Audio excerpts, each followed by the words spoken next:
What's going on, love? Welcome or welcome back to the channel.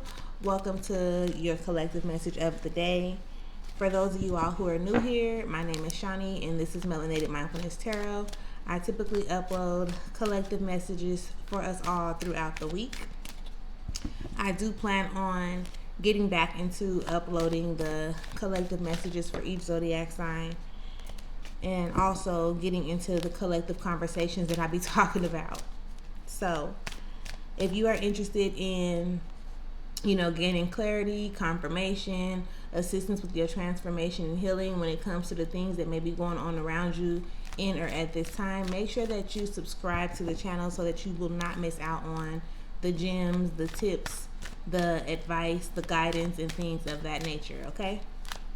I do have other platforms where I post different content, so if you're interested in following or supporting me on the other platforms, make sure that you check out the link tree that is in the description area, as well as if you're interested in booking a session or a service of any kind, you will also want to check out the link tree that's in the description box or area. So let's get into it. Let's get into the collective message of the day. Let's see what Spirit has for us today. All thanks and praise to the Most High. You know our hearts and you know our situations. Can you please give us the cards that we need in order for us to be able to receive the message at hand with an open mind and an open heart? I ask that you give me the words to be able to articulate this message in the best way possible, as well as clear anything standing in the way of our clarification, confirmation, transformation, and healing at this time. Ashe. Feel free to leave me a comment and let me know how you are feeling today. We got our first card out. Spirit, can you give us the cards that we need in order for us to be able to receive this message at hand with an open mind and an open heart?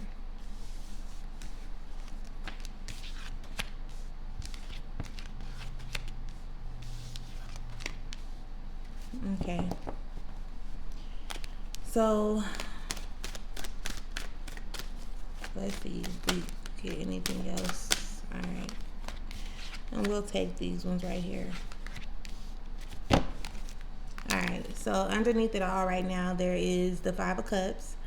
The Five of Cups is a clear indicator that, we feel some type of way, some type of disappointment, some type of lack, some type of disconnectedness from the things that we actually feel though as we deserve and or desire. And I'm going to go underneath it all a little bit deeper, right? So the Five of Cups was first. The Lover's card comes out, and then the Ten of Wands. I was going to say in reverse, but it's not reversed at all. So it's more so like instead of you wanting to pour into all of these things, or it's giving some type of expectation, right? The expectation that you are holding of other people. Instead of focusing so much on those expectations, start to really look within yourself. Start to really get more connected with yourself. And also stop feeling like you have to do so much. Stop feeling like you have to just do so much. It's not, listen, if it hasn't given you the results yet, and you feel like you're doing extra, then maybe it's time to take a step back. Maybe the best thing that you could do is like relax yourself. And again, stop feeling like you have to do so much. I was having a conversation the other day, and it was more so like people be saying like hard work pays off. Like hard work is what pays off. But I think that we need to understand that the work doesn't always have to be hard, right? But since we've been hearing that for so long, it's like, dang, I gotta be hard working. I think that it's more so you having some type of discipline, and you also being consistent in the things that you are doing, right? Because again, if the hard work ain't paying off, you're gonna keep on putting yourself in a position to feel like you have to do too much. And especially again, if it's not bearing you the fruits that you are wanting to come into, then you want to go and shift some things or make it make sense at the end or the beginning of the day, or the beginning or the end of the day. On the table first, we got the Seven of Swords in reverse. So that's a sense of like indecisiveness, being so influenced by the external factors that show up in your reality or that show up in your life. And it's like you really don't know what you want to do or how you want to move, because again, you have people that are influencing, right? And not saying that they are in control or that you're being a follower in any way, shape, or form. It's like the information that you're coming into, you're allowing the other people's opinions or other people's truths even to dictate and determine how you think about whatever it is that you got going on. I'm gonna need you to think for yourself, right? There is no right way, there's no wrong way. You're going through this journey where you're actually figuring out what works for you. So with the Hierophant also showing up and being in reverse, it's like those external influences, they contribute to you not being able to really tap into yourself, like paying attention to your inner child, or even tapping into your inner child, or paying attention to your intuition, right? And when with that happening, you want to put yourself in a position so that you can actually realize, like, what is God trying to show me? What is Spirit trying to show me? What is Source trying to show me? Like, what's being shown to me, right? What is God showing me? And I'm switching that up because I want to eliminate the word trying. What is God showing me? What is God telling me? What is the universe telling me? What is Source telling me, right? You want to start paying attention to those things, because it's not happening just because. It's not happening by a coincidence, love. It's not happening by a coincidence. And until you actually put yourself in that position to where you are willing to receive or willing to become aware of what's actually going on with and or for you, you know, it's going to be, you're going to feel like you're being held up in some type of way, right? You really not, though. Like, you've put in some work. You've been doing the damn thing. I give you that. But now it's like, do I want to keep on going? Because it's not making sense to me, or I'm not feeling this, or it's not doing what it needs to do. But perseverance is definitely necessary at this time. And you know how they tell you that it's right on the other side, right? It's right on the other side of where you are in this moment, okay? And what shows up right on the other side is the three of cups, which is talking about your abundance. So abundance in any type of way, shape, form, or fashion, this is what you are working towards. This is what you're going into. This is what you're coming into. However, you definitely want to start making decisions for yourself based off of you, right? Again, there is no right way, there's no wrong way. Sometimes things just need to happen so that you can figure it out, so that you can, this is all you're doing is figuring it out, right? Figure it out. You're doing an awesome job, but don't be so easily influenced by the external contributions to what you got going on. It is very important for you to tap into yourself. It is very important for you to pay attention to yourself. It is very important for you to trust yourself, right?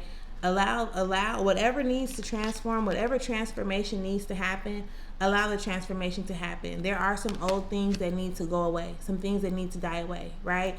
And every day you become a new person. Every day you come into new information. You're doing things different, whether you're able to see it on the surface or not. You're shedding skin day in and day out. You're having, again, new thoughts. You have new ideas, new experiences, new things is happening, right? Don't be so focused on wanting to hold on to the things that you've been doing for so long, especially in the sense to keep other people comfortable. I definitely hear like, okay, it's because like I don't want to make them uncomfortable. You gonna be uncomfortable. You're uncomfortable essentially, right? Initially, with making the necessary changes that you know that you need to make at this time. So if it's uncomfortable for you, how are you gonna make it comfortable for somebody else? Pay attention to that.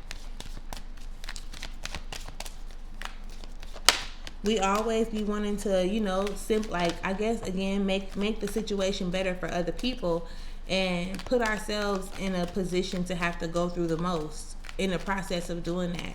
And I feel like you're really being called to let go of that energy in itself. Okay? Out of this deck that I'm in right now, I have Level Up and then I have Divine Lineage. So the Level Up is real. Like, this is a time for you to be leveling up. This is a time for you to be moving forward. This is a time for you to be doing what you know you need to do. And it's not far-fetched. Spirit speaks to you just like Spirit speaks through you. So just be aware of the messages, the signs, the synchronicities, and things of that nature that are being presented to you on a day-to-day basis. So I'm going to go into this guidebook and I'm going to read the cards level up, and then we also have divine lineage. I don't know if I said that already or not, but the first one is level up, so let us get into that. It says, raise your standards. A leap forward for one is a leap forward for the tribe. Your choices can raise the frequency of your community and the planet. The embodiment says, time to level up. This is your season for a quantum leap. You have prepared for this. Life does not have to be linear, and neither does growth. A quantum leap feels drastic and huge, but the secret is that quantum leaps happen little by little. So what inspired action helps you level up? Connecting to spirit with rituals, movement, meditation, and visualization is a great start. The goddess declaration of this card says, divine timing is on my side, right? Which then goes into divine lineage. Divine lineage states, your ancestors protect the Holy Grail. The Holy Grail is you. Divine ones walk beside and within you. Trust. The embodiment says, your ancestors want to remind you that you are not alone. They are rooting for you. They ask you to honor your spirit guides and call upon the power of the divine. Create or nourish your ancestral altar or shrine. Unbury your ancestors. Speak their names. Your divine lineage ancestors may be blood related or culturally or spiritually related. The goddess declaration says, I am my sister and my sister is me. Okay? So just trust yourself. I'm really feeling a sense of trust needing to be, tapped into. Trust yourself. Trust the divine. Trust your ancestors, your spirit guides, your angels. Trust that everything is happening. Look, it was like ding. Trust that everything is happening exactly as it needs to, and just don't give up. Like, you are doing an amazing job. So acknowledge yourself for how far you've already come. And again, allow yourself to go through the transitions, allow yourself to go through the transformations, and be okay with that. You got to be okay with it, not nobody else. As long as you know you're doing what's best for you, or as long as you know you're doing what works for you, that's all that matters at this time. So do with this information what you will. I definitely hope that it brought you some type of clarification, confirmation, transformation, or assisted you with your healing at this time. And until next time, love, please enjoy yourself. I'll talk to you soon. Peace.